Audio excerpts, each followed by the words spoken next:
Hey everybody, I'm so glad you're tuning in.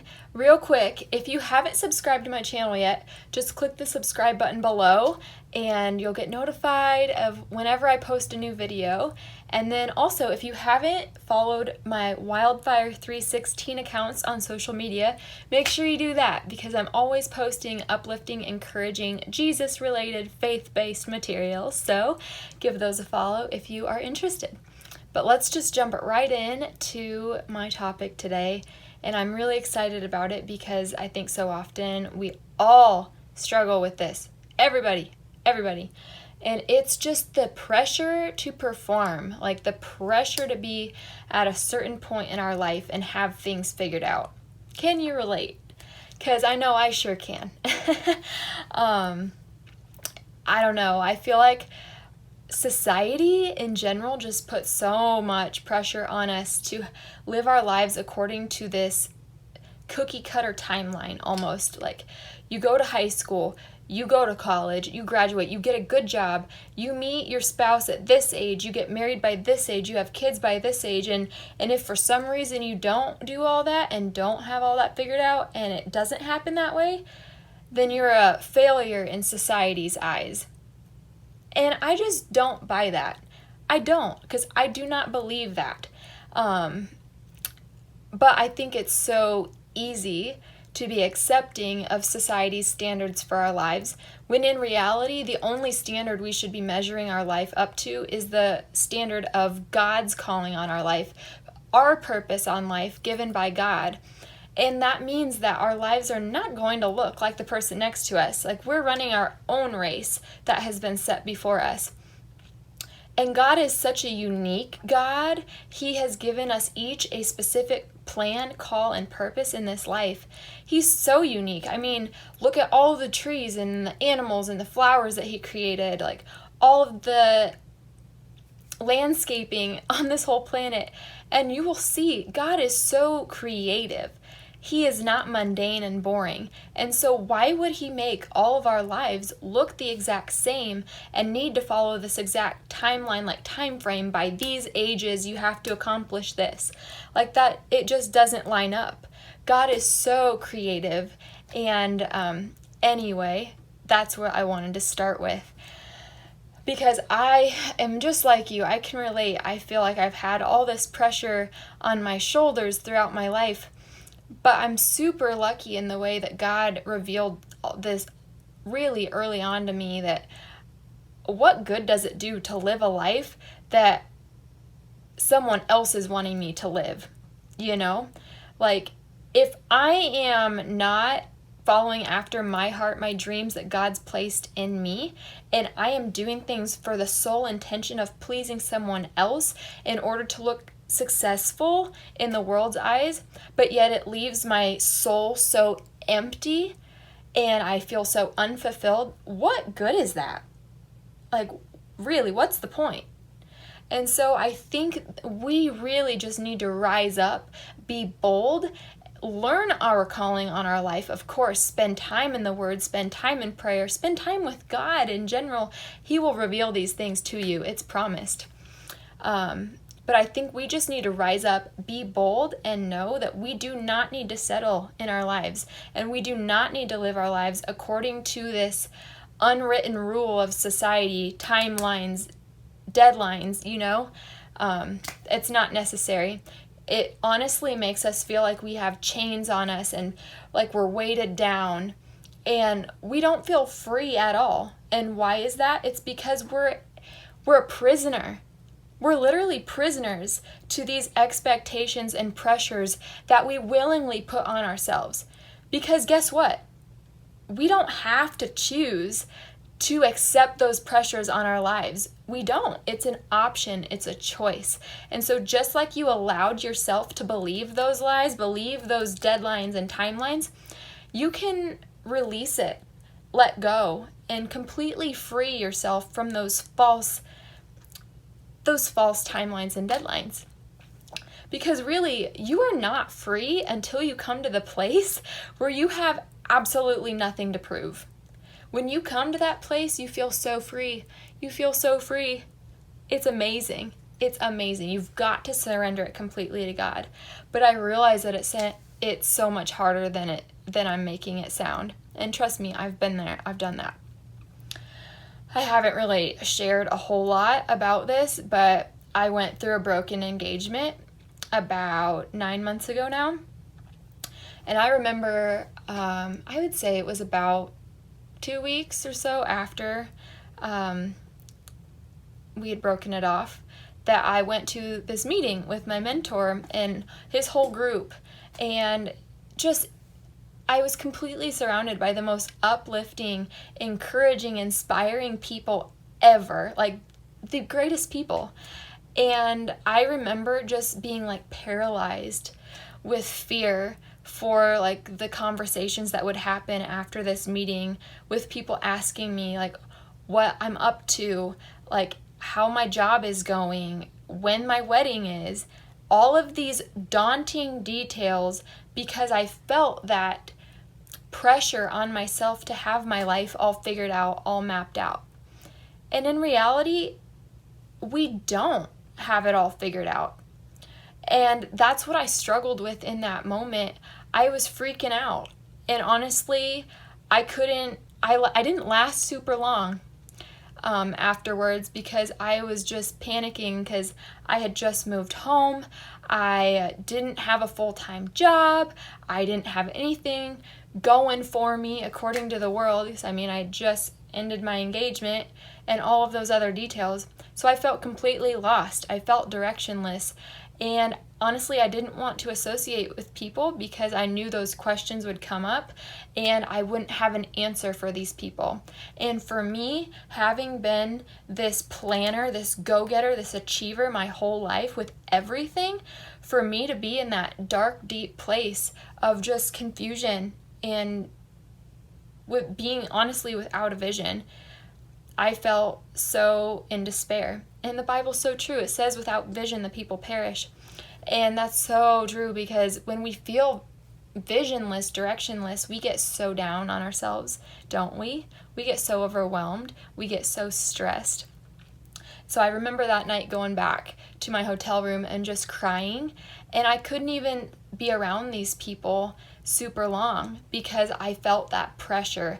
That what if those people ask me questions that I don't know how to answer because I don't have answers in my life right now. I was so frustrated. So I am right with you on that. So in that place in my life, I definitely had those chains on me. I felt those invisible chains, of those deadlines and timelines and having to have this is what I'm doing with my life. This is my 5, 10, 15, 20 year plan, But that quote that I read rang so true in my life, that you're not free unless you come to the place where you have nothing to prove. When you realize that your identity, your worth, your value is rooted in Christ and nothing else, that's when you become free. Nothing else matters. Your job, your status, your fame, your money, that's irrelevant. Who you know in life, all of your accomplishments, your resume, all of that is irrelevant. Your worth, your identity, your value is rooted in Jesus Christ, and that's it. And that is so freeing because it frees you from all that pressure that's placed on you by society. And honestly, I'm just going to be completely transparent with you guys. Everyone's trying to figure things out in life. None of us have it all figured out. Everyone's kind of faking it till they make it. And they might fake it for a while and then they actually start finding out their purpose and like realizing what God has called them to do because they're spending time in the Word and in prayer and in worship. But anyway, everyone's kind of figuring things out. We don't all have it figured out. Because if we could figure things out, step A, B, C, all the way down to Z by ourselves, then we wouldn't need God. We would be completely self-reliant and self-dependent. And what good would that do for us? Because we'd be so prideful, we wouldn't feel like we need God. We wouldn't need faith. We wouldn't need to trust God. But remember, without faith, it's impossible to please God. So the reason that we're so in the dark sometimes on these things is that we can only handle so much revelation at a time. Like, if God showed you your whole life, beginning to end, we would be so overwhelmed. We wouldn't know what to think. We wouldn't know how to handle it, honestly. And so he protects us oftentimes by only revealing piece by piece. He shows us a sliver, and then we know how to handle it, prepare ourselves, and take care of that. And then he'll eventually reveal the next part of our life as we go on and on and on. Because frankly, looking back over my life, if I knew everything I would have done up till this point and how I would have gotten there and all these emotions that I would have gone through to get to this, I would have been so overwhelmed. And honestly, it's just like driving your car at night. Your headlights only shine so far for you to see, but yet it's just enough for you to see in order to get you safely to your destination. If you're on a 2-hour road trip, you don't see from here to your destination when you're sitting in your garage getting ready to pull out. No, you have to back out of your driveway, start driving to your destination, and when it's pitch black out, your headlights are shining ahead of you, lighting your pathway. The Word of God illuminates your path. And bit by bit, the plan is revealed. You start seeing, you start realizing until you reach that final destination, and you can look back and be like, that was quite a journey. Like, wow, God, that was a roller coaster ride. But hey, with you, I made it. So worldly example, almost all of you guys, I'm sure, have heard of Michael Jordan. He is arguably the greatest basketball player to ever be in the NBA. I mean, that's a fact. But some of you might not know that as a sophomore, he did not even make his high school varsity basketball team. He didn't make it. He went home and cried in his room. And then, guess what? Just like I said, he arguably became the greatest basketball player ever in the NBA. Scored over 32,000 points in his career, earned 6 NBA championships, like, wow, and then had 5 NBA MVP titles. And that's the guy who was cut as a sophomore, didn't make his varsity basketball team. Ended up being the greatest. Like, okay, that's a lot of pressure put on him as a sophomore to make that varsity team, but that dream was so rooted and grounded in him that the pressure of society being like, you're a failure, you don't have it figured out, you're not good enough, that didn't stop him.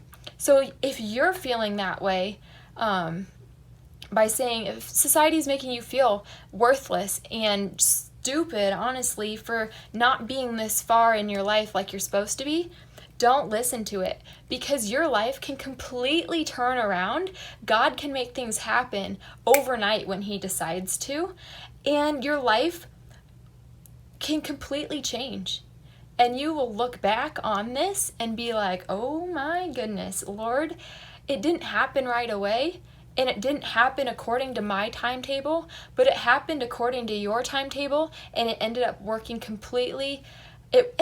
out way better than I could have ever asked or thought or any of that. God is so good. He knows what he's doing. Trust me. That's why he's God, and I'm so glad I'm not God. He's got it figured out when I don't have to. All my job is to believe in him, to trust him. So just kind of transitioning a little bit into biblical examples here regarding this topic, and there's so much I could talk about with this, so I'm just going to kind of start with a few things. As far as fulfilling your purpose, I think we all want to know our purpose in life, especially when we're young and trying to figure out our lives. Like, that's a big undertaking, figuring out our lives. But I just want to give you the example of David.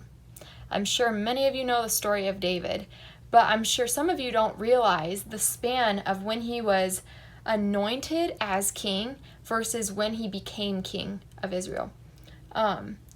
So he was anointed as king in 1 Samuel 16, verse 13, when he was like a pre-adolescent. Like, it's guessed between when he was 10 years old and 15 years old is when he was anointed king.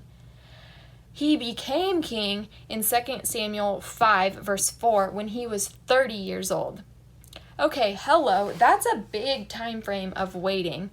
where he had the promise, he knew what he was called to do, but he didn't know how to get there. He didn't know how it would happen, and frankly, he didn't know when it would happen. He went through a lot of trials, a lot of battles, and just a lot in life in general before his promise, before his calling actually came to fruition.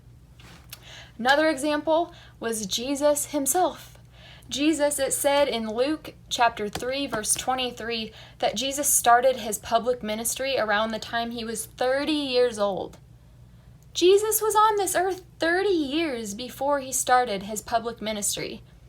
Now, that doesn't mean he didn't prepare himself and learn and grow. The Bible says that Jesus grew in stature and wisdom and favor with God and man. So he's preparing himself. He's learning. He's working in his calling, but he didn't start his public ministry till he was 30 years old.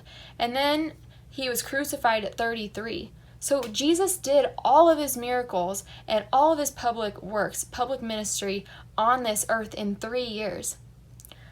But like I said, he didn't start till he was 30 years old.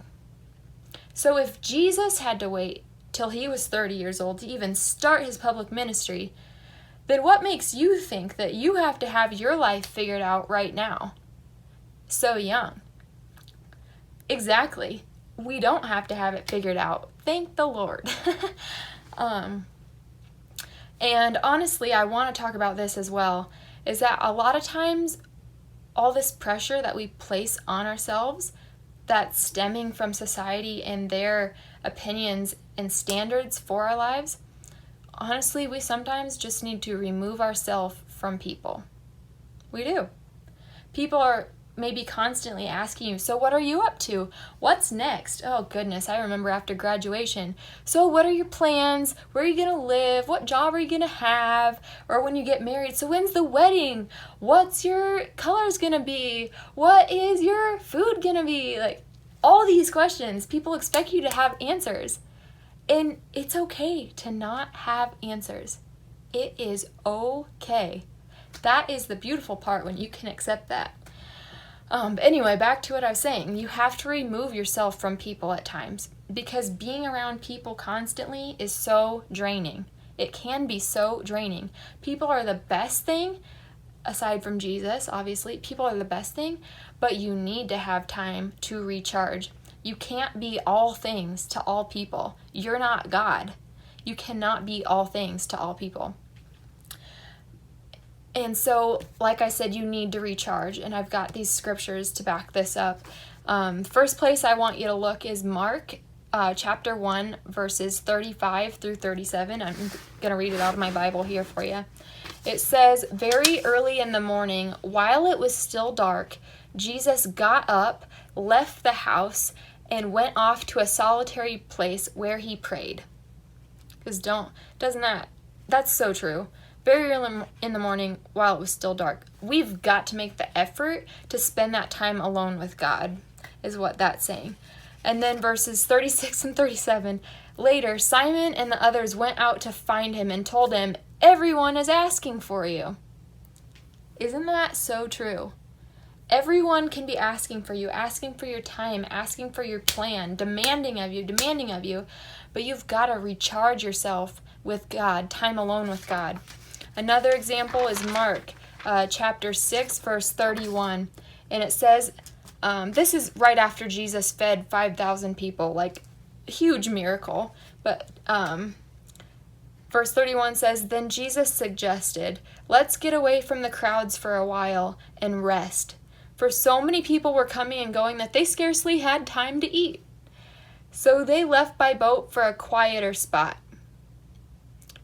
And then all the people started running after them, and the story goes on. But Jesus himself suggested that they needed to get away from the crowd and find a quieter spot. Because when you drown out the crowd and the nagging and the suggestions for your life and get alone with God, that's when you get recharged. I mean, we charge our phones daily. How much more do we need to recharge ourselves in God daily? You know, Jesus did it. So how much more do we need to do that, you know? And then the last little point that I wanted to make today was the parable of the talents. And I'm sure many of you, if you've been a Christian for a long time, you would know this story by heart. It's found in Matthew chapter 25, verses 14 through 19. Basically, there's three people, and one person's given, say, like $1,000. The next person is given $2,000, and the next person is given $5,000. Their master leaves. They are entrusted with this money, this talent, and then their master comes back and asks them what they did with it. Now, the $5,000 that this person had, they multiplied it. They were a good steward of it. Same with the $2,000 that the next person had. The $1,000 that this person had, he buried it, did nothing with it, and got completely in trouble for doing that. But there's two verses that I wanted to highlight. It's Matthew 25, verse 23. To the man that invested like the $2,000, he said, "Good work," his master said. "You are a good and faithful servant. You've been faithful over this small amount, so now I will give you much more." And then verse 29, "For the man who uses well what he's given shall be given more and shall have abundance." And the truth behind these scriptures is that when you're faithful with little, you'll be entrusted with more, and God will give you more. So be faithful with the knowledge and the wisdom that God has given you now in this season. If you only know your next step, then just be faithful pursuing that next step with your whole heart, wholeheartedly. Do all things as unto the Lord. And then as you are faithful and give your whole heart into that and perform it to the best of your ability, and spend time with God in the Word and in prayer and in worship, He'll reveal the next thing. And He'll give you more responsibilities as you're faithful with the small. And so life will continually reveal itself. Time reveals itself. And God is not evil trying to withhold the plan and calling for your life from you. He's not being like, like, they'll never guess what their calling is. They're just going to have to guess their whole life. I'm not telling them. God, that's not His character. It's not. It says that if we diligently seek Him, He'll reveal His plans and purposes to us. I mean, that's His character. That's His heart. And so I know I've shared a whole lot of information in this, but I really hope it encouraged you. And just know that it will all make sense with time. You don't have to have everything figured out right now. If you had to have it figured out, God would reveal it to you by now. But He's building your character. He's building your trust in Him. He's fine-tuning your character. He's making you grow. He's giving you life experiences that you'll use in the future. And so just let that pressure, shake it off your shoulder. You don't have to have society's pressure on you. The only thing that matters is God's standard for your life and living up to the full potential of who He has called you to be. So, hope this encouraged you. Love you. Have a great day.